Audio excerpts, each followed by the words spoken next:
If you vanished today, we'd probably celebrate, Nathan said with a smirk, raising his beer bottle toward me across the picnic table.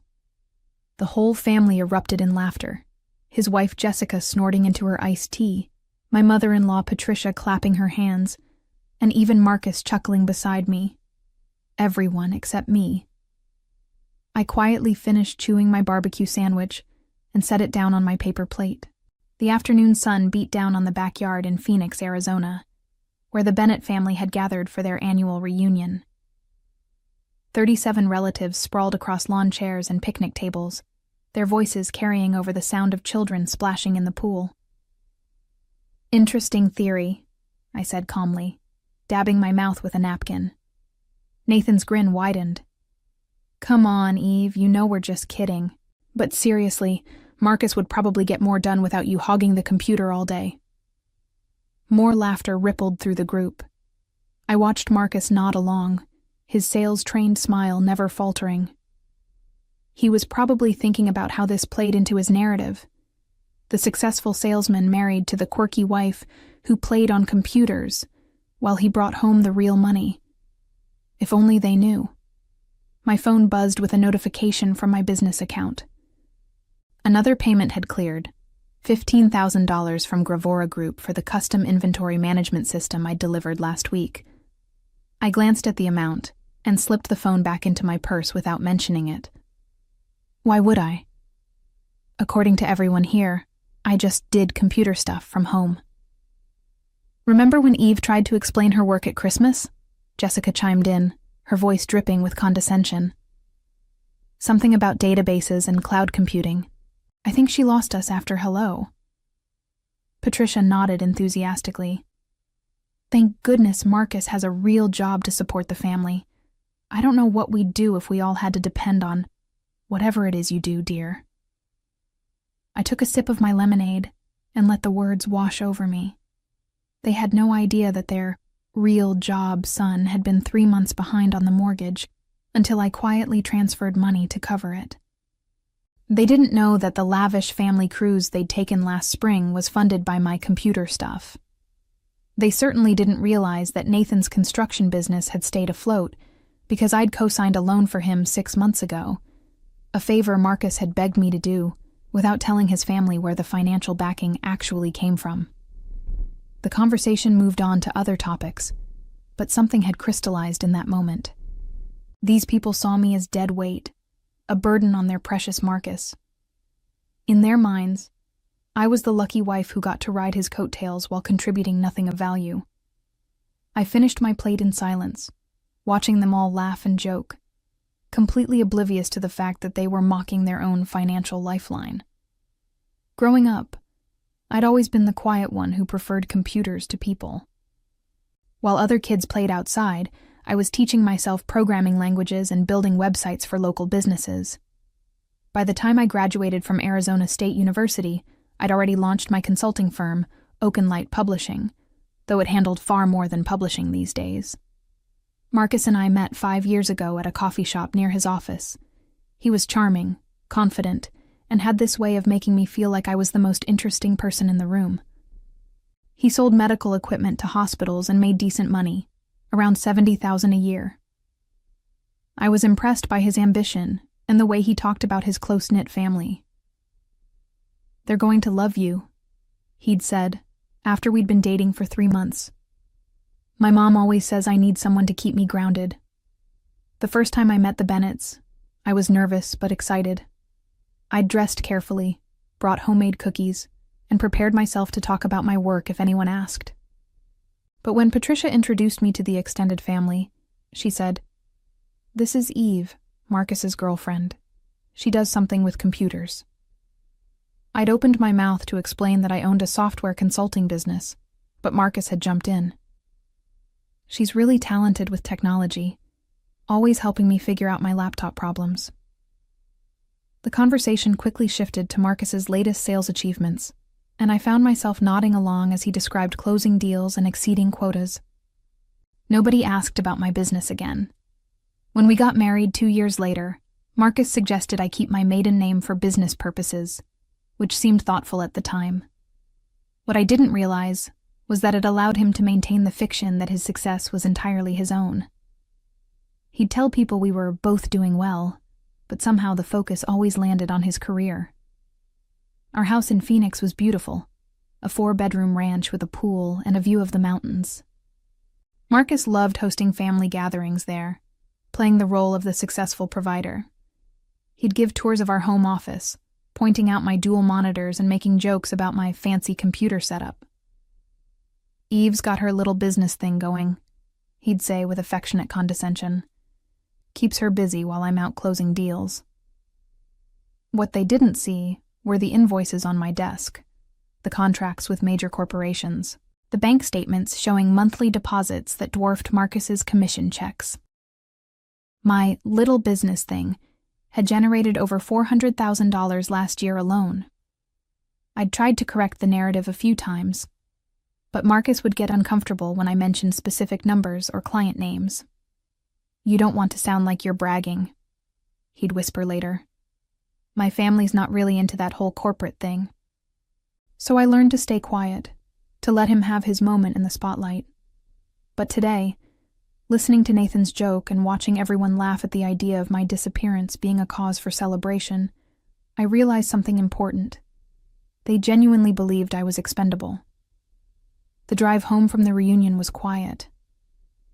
Marcus hummed along to the radio, occasionally commenting on his cousin's new truck or his aunt's terrible potato salad. He seemed oblivious to my silence, which wasn't unusual. After 5 years together, he'd grown accustomed to my reserved nature at family gatherings.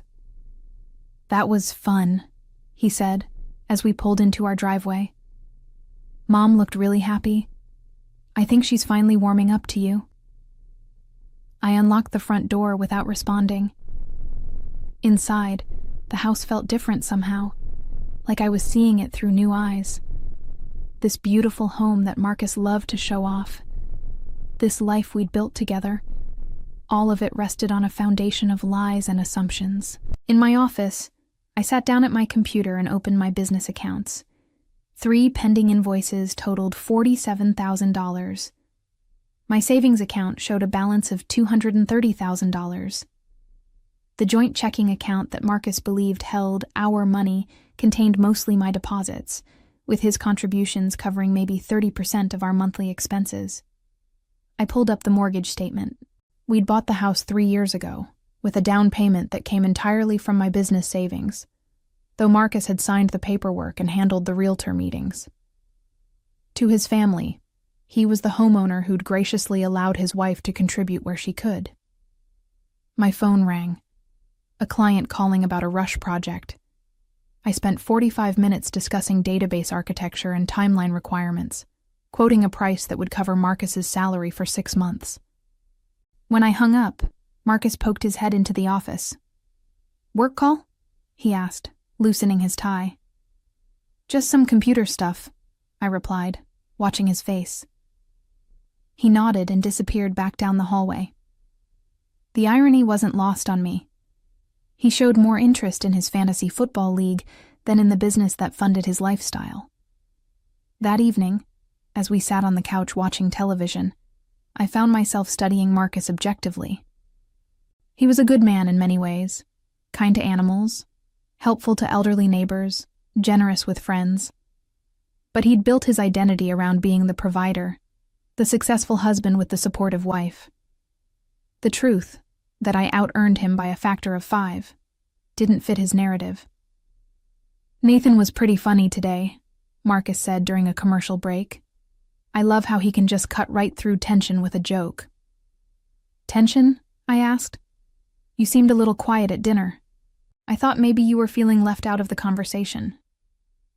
I stared at him for a long moment.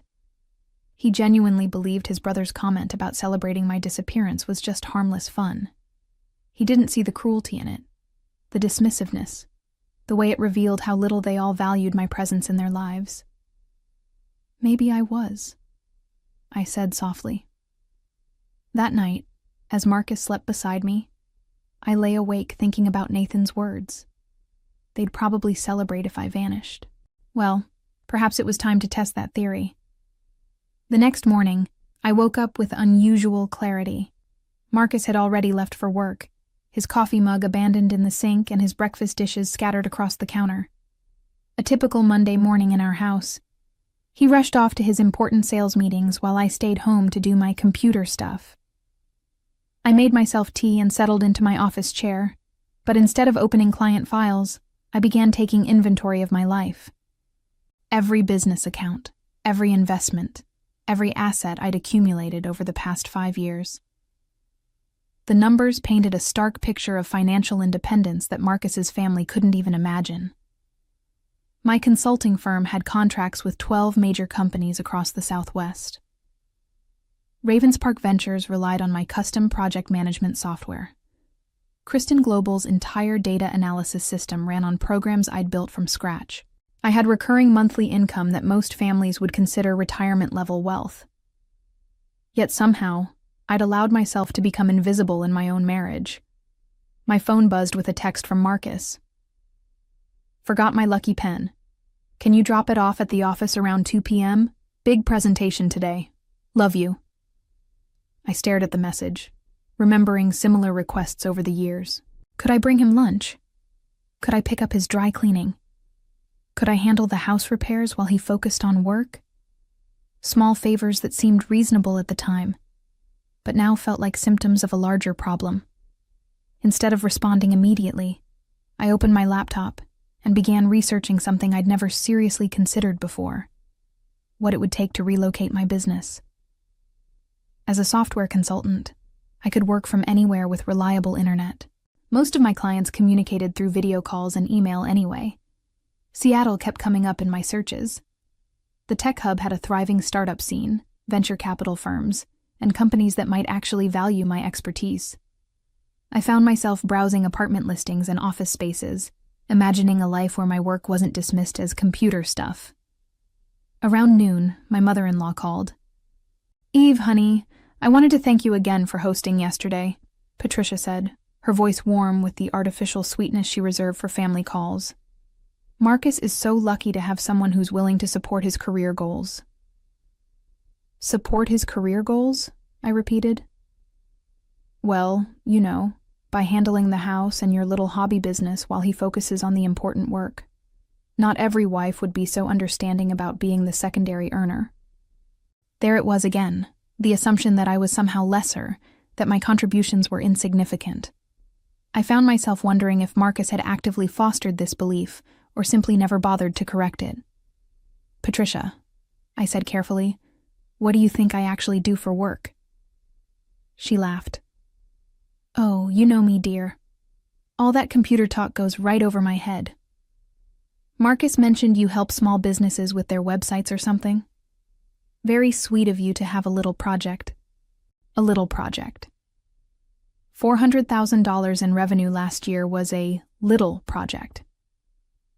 "Has Marcus ever told you specific details about my business?" I pressed. "Well, no, but why would he? Men don't usually discuss their wives' hobbies in detail. He's always been focused on the bigger picture, making sure you both have financial security through his career advancement." After I hung up, I sat in stunned silence. It wasn't just that they underestimated my success. They had no idea it existed at all. Marcus had crafted such a complete fiction about our financial dynamic that his own mother believed I ran some sort of charity website project. I pulled up our joint bank statements and traced the deposit patterns. Every month, my business income flowed into our shared accounts, while Marcus's commission checks seemed almost quaint by comparison. Yet somehow he'd maintained the narrative that he was our financial foundation. My phone buzzed again. "Did you find the pen? Really need it for the 3 p.m. meeting. This could be a huge commission." I looked at his message and realized something profound. I'd spent 5 years making his life easier, while he took credit for the stability I provided. The pen was probably on his desk at the office, but he'd rather have me drive across town than look for it himself. For the first time in our marriage, I deleted his text without responding. Tuesday morning brought another revelation. I was reviewing client contracts when I discovered something I'd forgotten: a non-disclosure agreement I'd signed with Lumetra Corp 6 months ago. They'd hired me to rebuild their entire customer management system, a project so complex that they'd insisted on absolute secrecy about their new competitive advantage. The contract was worth $200,000, paid in quarterly installments. I'd deposited the first $50,000 in March, but in the excitement of completing other projects, I'd never mentioned it to Marcus. As far as he knew, that money had come from my regular consulting work. I realized this wasn't the only significant income he didn't know about. There was the emergency database recovery I'd done for Zavora Technologies, $30,000 for a weekend's work. The mobile app I'd developed for a startup in Los Angeles, $45,000, plus ongoing maintenance fees.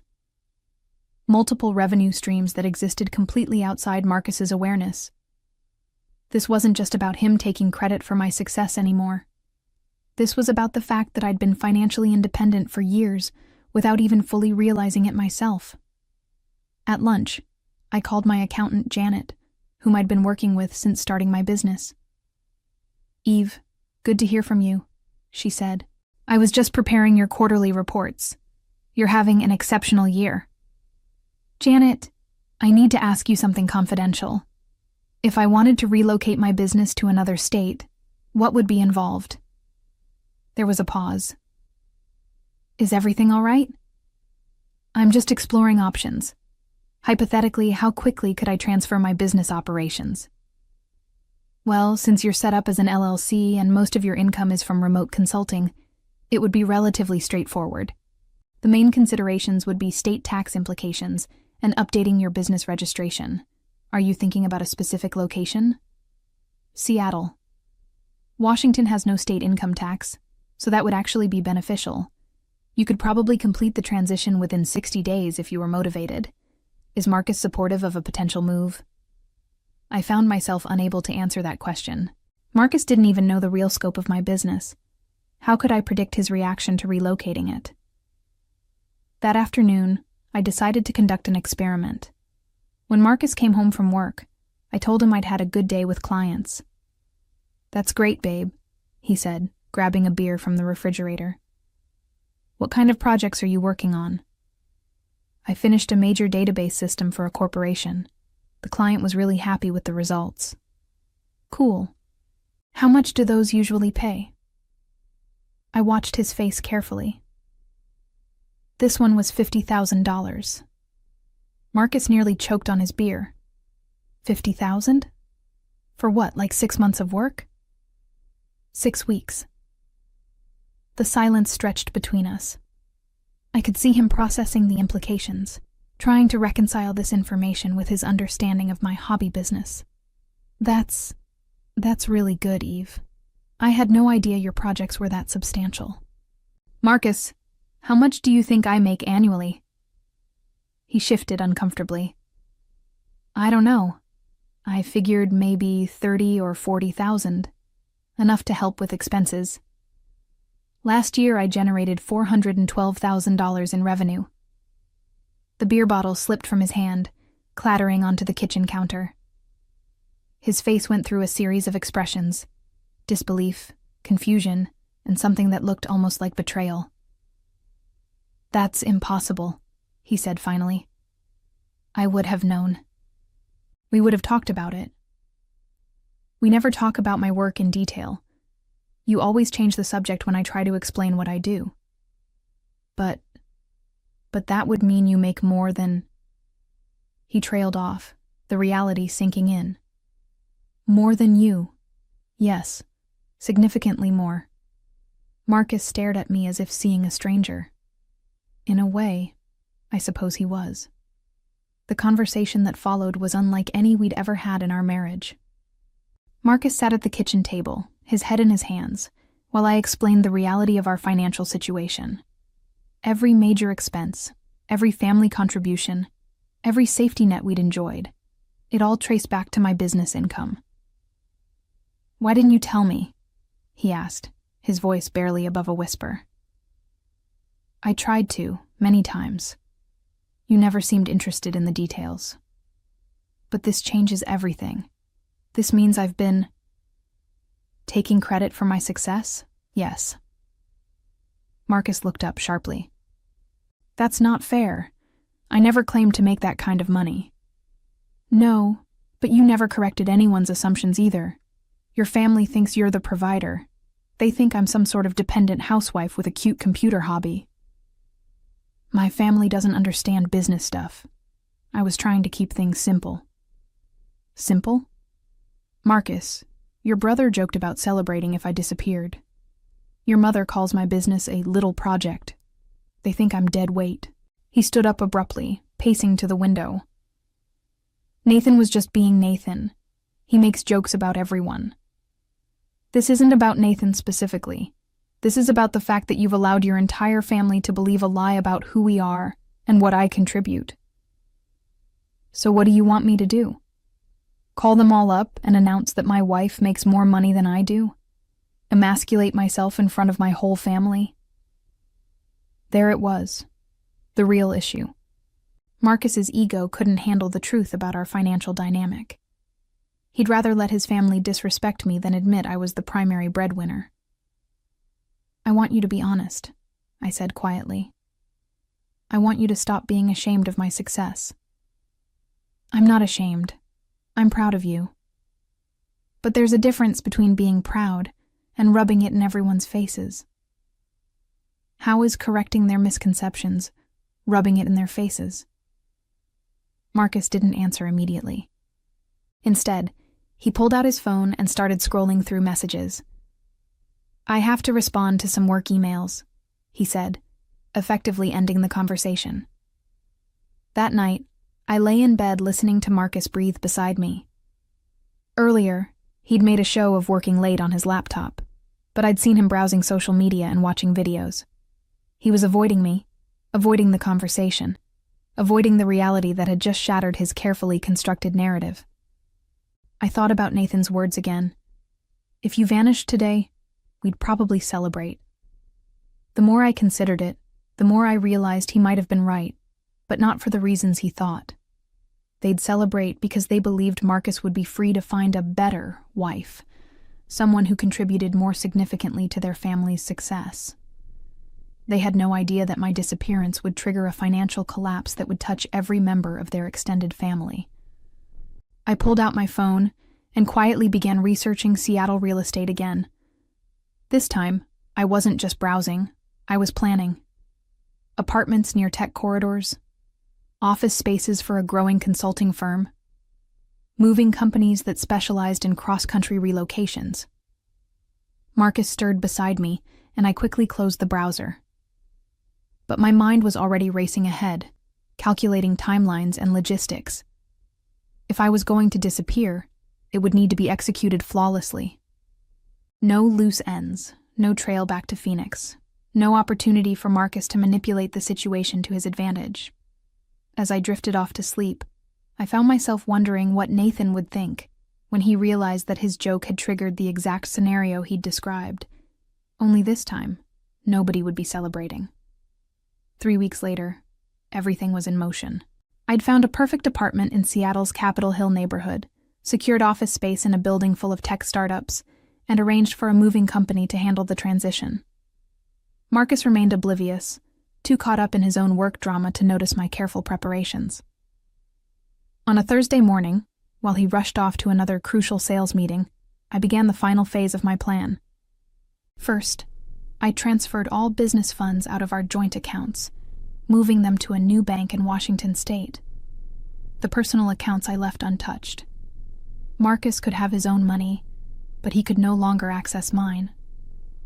Next, I called each of my major clients to inform them of my business relocation. The conversation with Lumetra Corp was particularly satisfying. Actually, we've been hoping you'd consider expanding to the Pacific Northwest, my contact said. We have several subsidiary companies in Seattle that could use your services. This timing is perfect. By noon, I'd secured enough new contracts to double my revenue within 6 months. Seattle wasn't just an escape route, it was a launch pad for the next phase of my career. The hardest part was calling Nathan's construction company. 6 months ago, when he'd needed financing for new equipment, Marcus had begged me to co-sign a loan. Nathan never knew I was the actual guarantor. He thought Marcus had somehow arranged the backing through his sales connections. "Hi, this is Eve Bennett," I said when Nathan's secretary answered. "I need to discuss the equipment loan I'm guaranteeing for your company." There was a long pause. "I'm sorry. I think there's been a mistake. Marcus Bennett is the guarantor on that loan." "Actually, I am. I'll be transferring the loan responsibility back to Nathan directly. He'll need to arrange new financing within 30 days, or the equipment will be repossessed." When she transferred me to Nathan, I could hear the confusion in his voice. "Eve, what's this about a loan? I thought Marcus handled all that business stuff." "Marcus doesn't have the credit or income to guarantee a loan of that size, Nathan. I've been the financial backing for 6 months. Since you think I'm expendable, you can handle your own business financing going forward." Friday evening, I loaded the last of my personal belongings into my car. The moving truck had taken my office equipment and furniture the day before, while Marcus was at work. I left behind everything he'd consider ours: the fancy kitchen appliances, the living room furniture, the decorative items his mother had given us. But I took everything that was truly mine: my computers, my business files, my personal mementos, and my financial independence. I left a note on the kitchen counter, next to the mortgage statement and utility bills. "Marcus, I'm taking Nathan's advice and disappearing. Since your family would celebrate my absence, I thought I'd give them what they want. You'll find that our joint business accounts have been closed. They were my accounts anyway. The mortgage and utilities are now your responsibility, as is Nathan's equipment loan, which I've transferred back to him. You're finally free to be the provider your family believes you are. Don't try to contact me. I'm starting over somewhere that values what I contribute. Eve P.S. You might want to explain to your family that your little computer hobby wife was actually your financial foundation. They're about to learn exactly what my disappearance means." I drove through the night, stopping only for gas and coffee. As Phoenix disappeared in my rearview mirror, I felt lighter than I had in years. My phone buzzed constantly with calls and texts from Marcus, but I'd already changed my number. The old phone would go in a dumpster somewhere outside Flagstaff. By Saturday morning, I was in Seattle, signing the lease on my new apartment. By Monday, I was meeting with potential clients who saw my expertise as valuable, not something to be minimized or hidden. For the first time in years, I was exactly where I belonged. 6 months later, the consequences of my disappearance had rippled through the Bennett family like dominoes falling. Marcus had been forced to move back in with his parents after foreclosure proceedings began on our house. His sales commissions, which had seemed impressive when supplemented by my income, couldn't cover the mortgage payments alone. Nathan's construction business was struggling without the loan I'd guaranteed.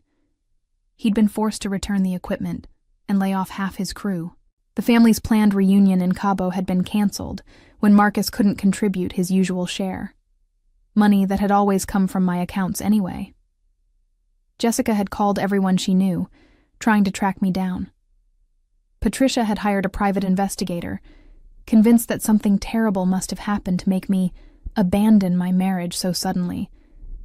They couldn't comprehend that I'd left voluntarily, that their dismissive treatment had consequences.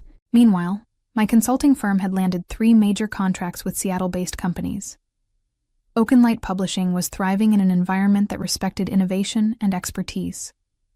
I'd been invited to speak at tech conferences, join professional organizations, and built relationships with other successful entrepreneurs. The irony wasn't lost on me. Nathan had been right about one thing. My disappearance had revealed exactly what my presence was worth, just not in the way any of them had expected. As I sat in my new office overlooking Elliott Bay, I couldn't help but smile at the memory of that family reunion 6 months ago. Nathan's cruel joke had been the catalyst for the best decision I'd ever made. Sometimes the people who hurt us the most end up giving us exactly the push we need to claim our worth. I had disappeared, just as he suggested, but the only one celebrating was me.